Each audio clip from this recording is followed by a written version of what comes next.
Greetings, beloveds who will be watching this later online. We're so glad you are joining us. We would love to see you if you're joining us online later or watching this online to be with us in person, because you only get the message. And there's a lot of community and connection that happens. And if you're here or if you're online and you haven't subscribed to our Unity of Tempe YouTube channel, I really encourage you to do that. It helps us get the word out more. And shoot us a like or a comment. That would really help. So today we are celebrating, and we have and we'll talk about that in a moment, and we'll have a picture of what we're celebrating. But this is the time of year when the veil between worlds is said to be thin. And this is just a poetic way of saying, if you felt your grandmother smiling at you, your deceased grandmother, as you reach for that second slice of pumpkin pie, she probably was. And she was likely cheering all of us on who showed up for Pie Day last week. So yes, Pie Day was delicious, and I am really sure that it was divinely endorsed. But now we enter a deeper rhythm, one that across cultures, time has honored. And this is the turning of the year where the harvest is gathered, and the days grow shorter and the nights grow longer, and the threshold of spirit between dimensions shimmers with remembrance. Of course, we just celebrated Halloween on Friday, and today we honor Dia de los Muertos, the Day of the Dead. And we have a beautiful altar set up here, an ofrenda. And if you're not here, you're missing out, because it is amazing. We're going to include a picture of it. People brought their pictures and things to remember their loved ones with. And there it is. And so this morning, we are going to explore the roots of these traditions, the metaphysical meaning behind them, and what Unity teaches about the afterlife and spirit guides and our own sacred remembrance. And we'll reflect on how this season invites us to live with deeper reverence to this time of the year. And how this, and with humor and connection and remembrance of those who've gone before us, as well as love for all that are still around us. So we're going to start with Halloween. And despite what culture might say, this did not begin as a candy-fueled parade. It's actually also known as All Hallows Eve, and Halloween has its roots in the ancient Celtic festival of Samhain. I know, it is a weird pronunciation. It's not Samhain, although some Americans say Samhain.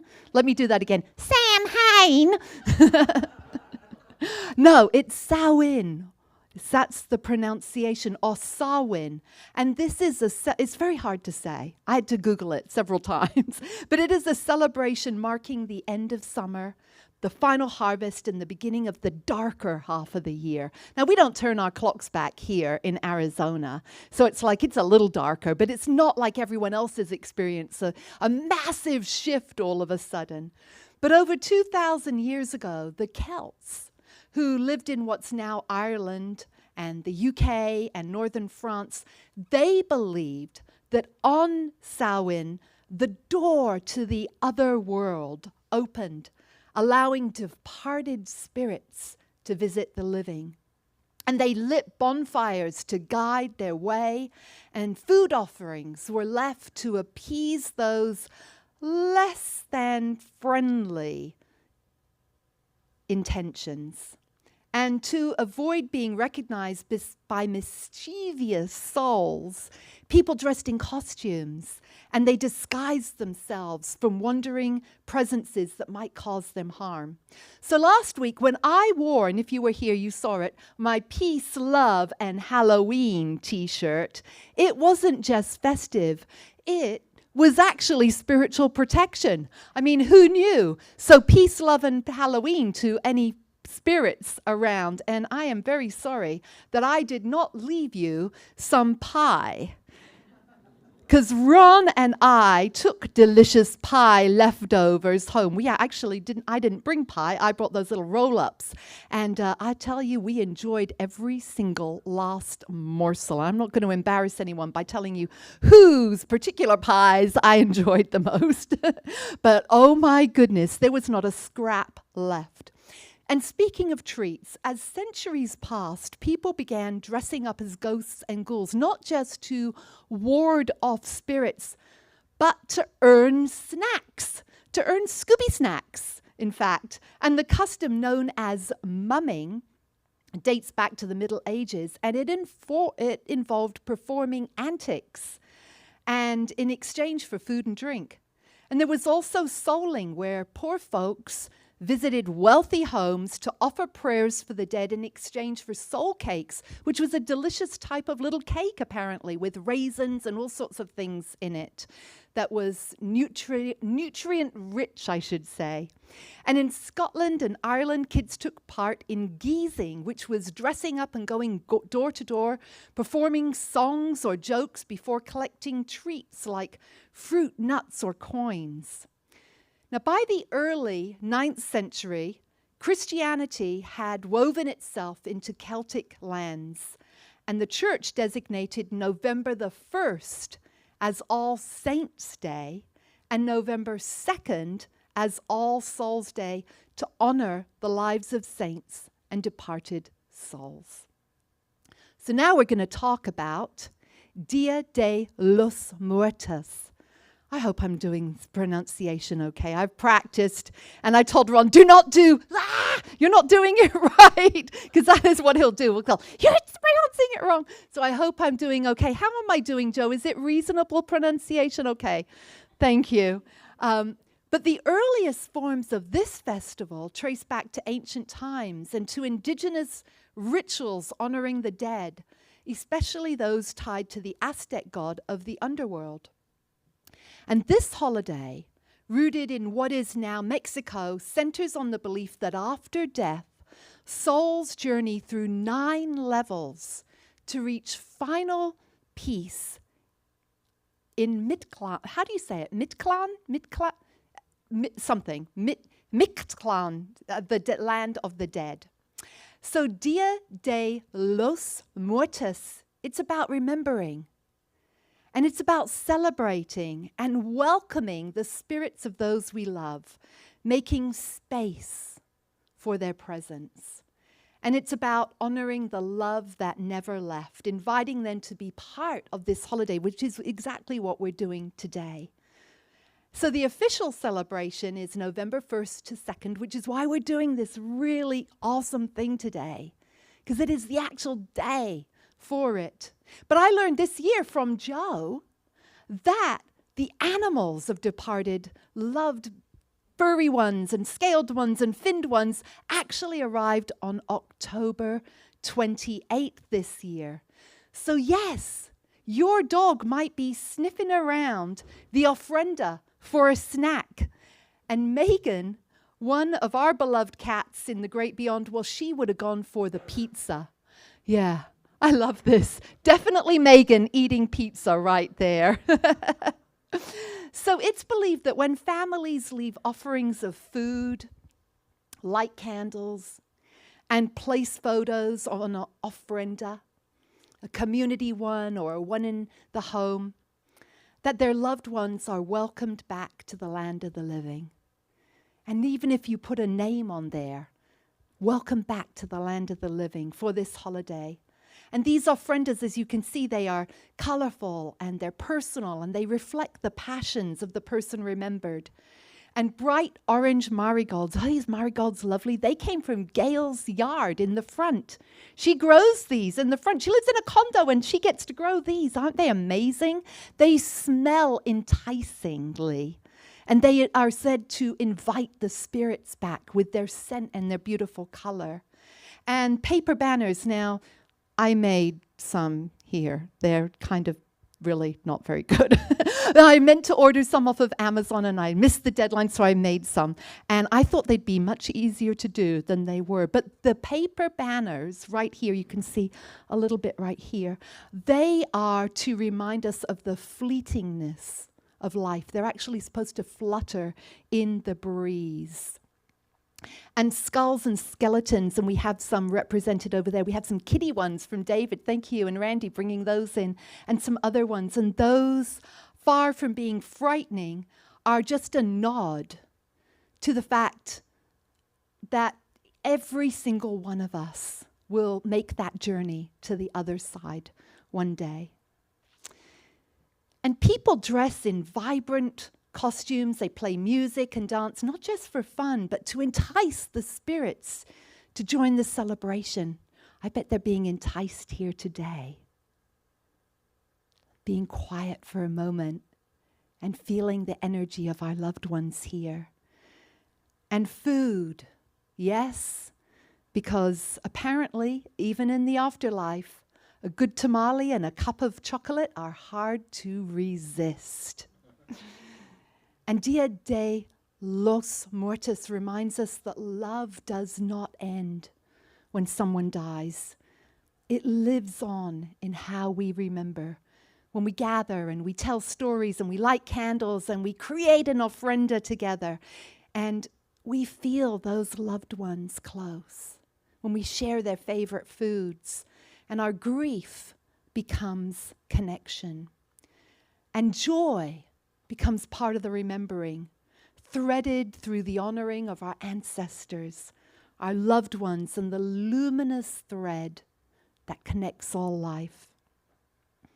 So ultimately, whether it's Dia de los Muertos, Samhain, All Saints' Day, or Halloween, cultures around the world have long marked this season with rituals of reverence and remembrance. And the names and the customs may differ, but the heart is the same. Love never dies. And at the heart of these traditions are reminders that death isn't the opposite of life. It's just part of life's rhythm. And when we remember this, we live more fully. We laugh louder, we love deeper, and we carry our ancestors with us, not just in memory, but in spirit.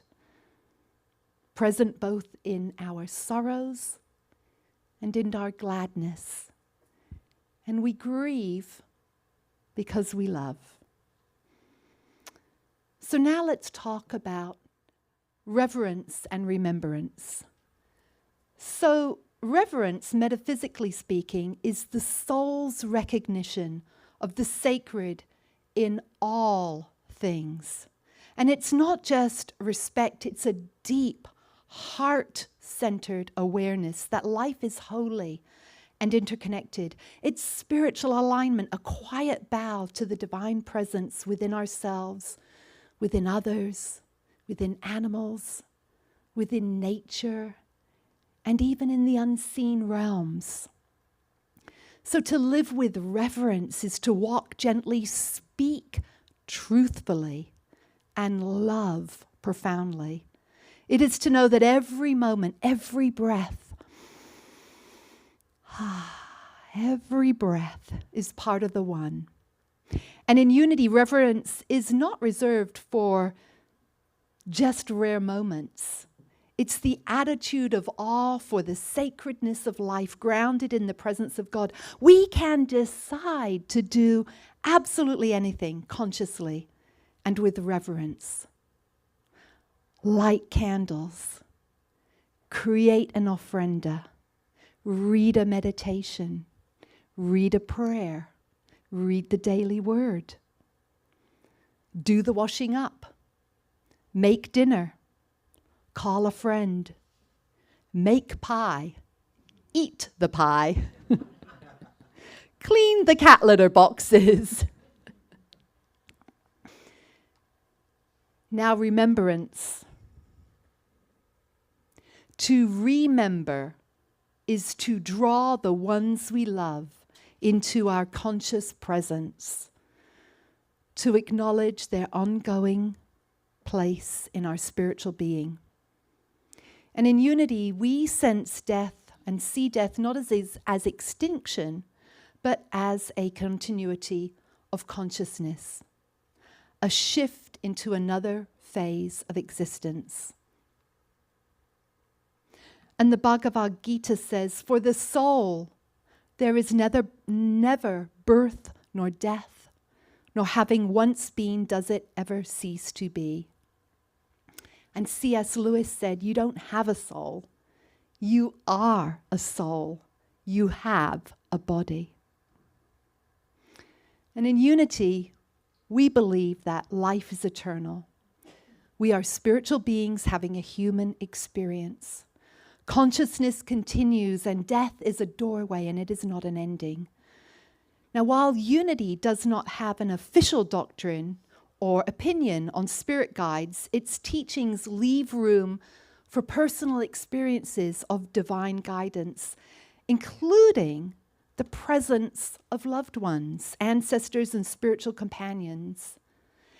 And this openness, well, it's rooted in unity's metaphysical and mystical approach to spirituality. Now, personally, I've had many experiences with loved ones from the great beyond. And I believe that if you have ever felt a departed loved one's presence and guidance, be they human or animal, you are in tune also with this phenomenon. Now, we show our reverence in our remembrance by living with gratitude for the gifts our loved ones gave, telling their stories, learning from their lives, and carrying their legacy forward so their love keeps blessing others. Now, yes, this is a time to remember, and it's also a time of tremendous heaviness for humanity. There are hurricanes and wars and economic injustice and families struggling to feed their children. Elimination and suspension of benefits, increased medical insurance. Mine, I just found out, 200% increase. That's 3 times it's going up. And that's just to name a few things, and it can all feel very overwhelming. And so when we remember our ancestors, it reminds us that we are not the first to face hardship. They endured. They may have prayed, and they may have created beauty in the midst of chaos. Now, I'm not saying your uncle who always told bad jokes is suddenly your enlightened spirit guide. But I am saying that sometimes spirit does use the most unlikely messengers. So when you feel despair, light a candle for someone who came before you and let their resilience remind you of your own. Call on your ancestors, whether you know them or whether they were from generations before you were born, and ask them what words of wisdom and strength they have for you.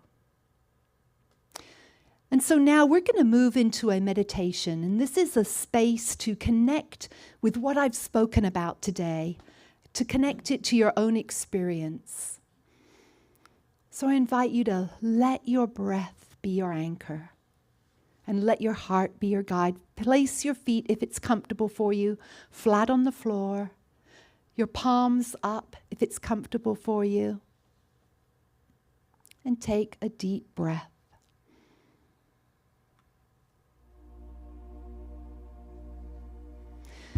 A few more gentle breaths in and out.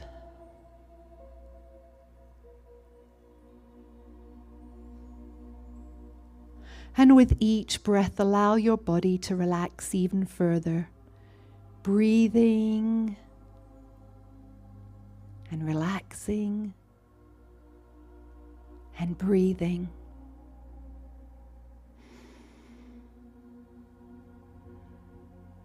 That's right. You're doing perfectly.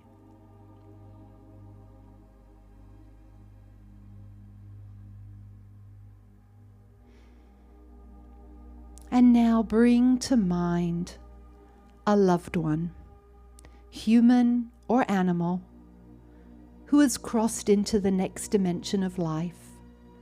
And if that feels too tender, you might choose someone you never met but admired deeply, someone whose spirit speaks to yours. It could be a distant ancestor, someone you never met, a figure in history, a soul whose light reaches you.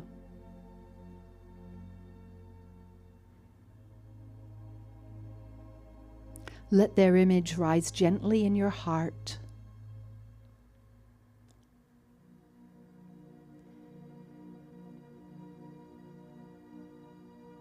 See or imagine their face.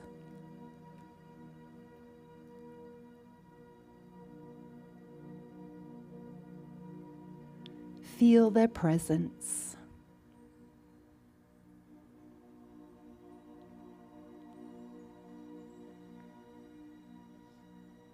Silently whisper their name.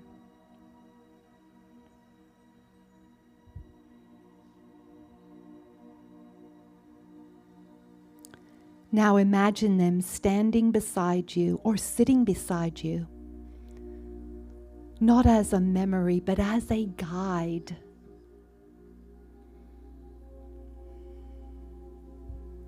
Feel their love wrapping around you like a shawl, and feel their wisdom anchoring you, steady and clear.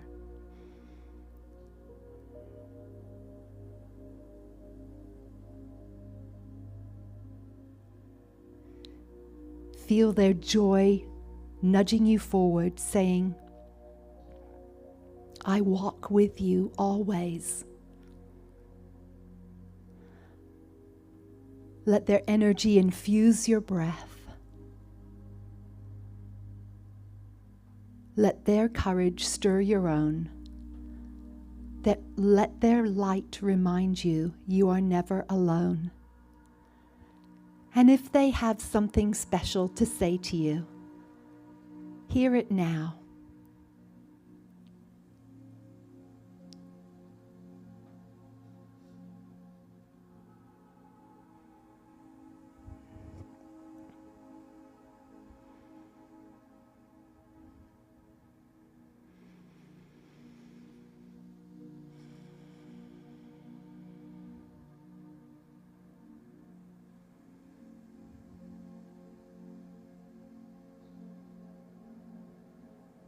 You carry their essence.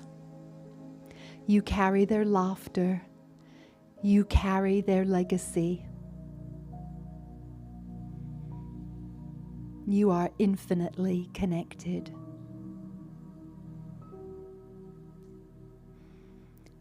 And as you step into the week ahead, may you walk with reverence. May you live with remembrance. May you feel the strength of love that never dies and the quiet power of knowing your life is part of something sacred and eternal. If there are any last words for them, allow yourself to hear it now.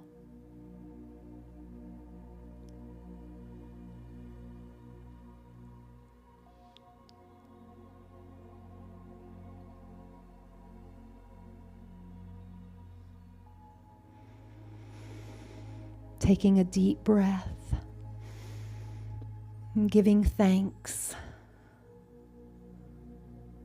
Whether you heard something, whether you felt someone with you or not, giving gratitude for this moment and beginning to bring your awareness back to the room.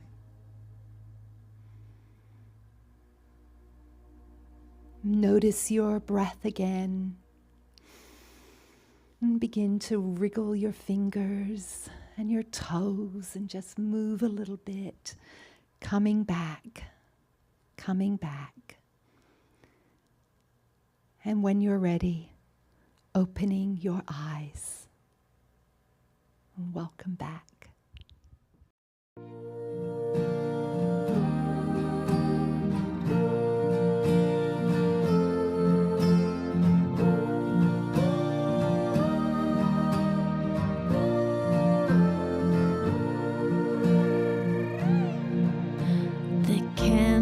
Glow, the night is near.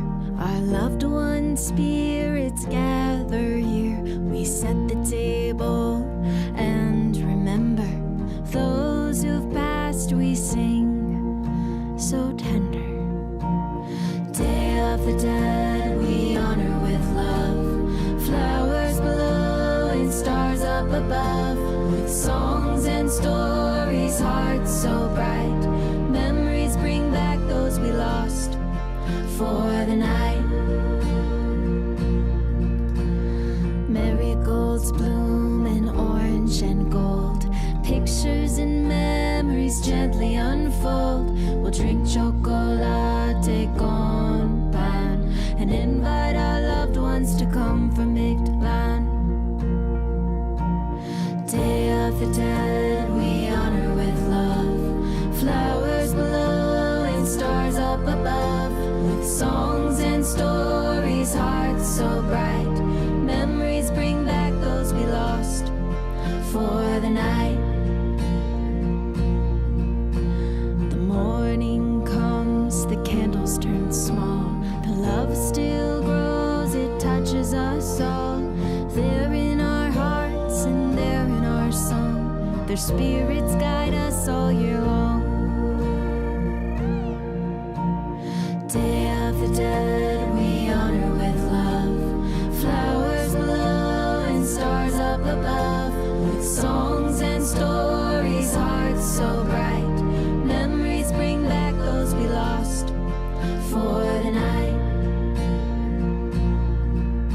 The night is calm, the memories stay. Love never fades, it finds its way. With every song, with every sound, we feel their presence all around. So sweet. Who had an experience of someone coming to them when we did the meditation? Who heard some words? Anyone? Just one person? No one else heard anything? Raise your hand if you heard something. All right, a few people. I did. I felt Jerry, of course. Jerry always comes to me. He is the gift of love. I heard him encouraging me. It was very moving. Yes. So good. And if you didn't, I invite you this day where the veil is thin to really listen into that a little bit more. Okay, so now let us say together, I am a beloved child of God, here to be an ambassador of good. And this is a time where we get to share our financial blessings. And let us say together, I am a joyful sharer of my good. I remember that as I give, I receive, and that God is my source.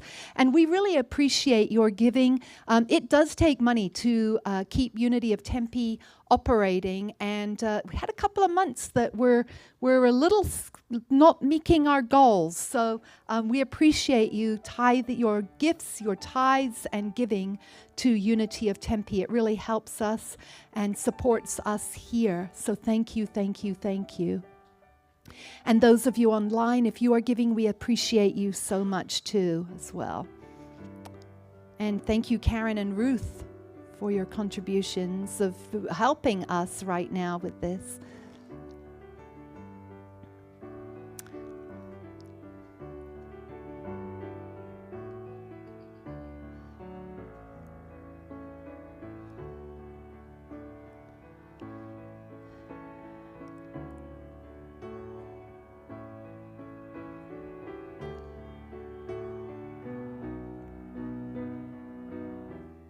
Thank you, Karen and Ruth. We bless these gifts. We bless the giver and the receiver and the stewardship of their use. Thank you, thank you, thank you. And so it is. Amen. So I just want you to know you are loved, and be with us next Sunday, and invite you to extend the invitation, because someone you know right now may be longing for a circle of care. And I hope that at Unity of Tempe, we provide a circle of care and spiritual support and inspiration. So think of who you know who might really be looking for a place right now, or invite them anyway. And I encourage you to join our Zoom call on Thursdays. This is a great time of fellowship, connection, deepening friendships. And this is at 9:30. If you'd like to join this, check your email. If you're not on our email list, there's a sign-up sheet over there. So we're going to skip this today because we're running a little late. So we are going to go to, let's say this today now, our prayer for protection. The light of God surrounds us. The love of God enfolds us. The power of God protects us. The presence of God watches over us. Wherever we are, God is.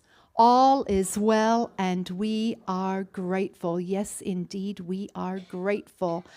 And beloveds online, have a very peace-filled, as much as you can, week. Remember that you are loved and that Spirit resides in you. And I do hope that you feel the presence of loved ones who have gone before with you.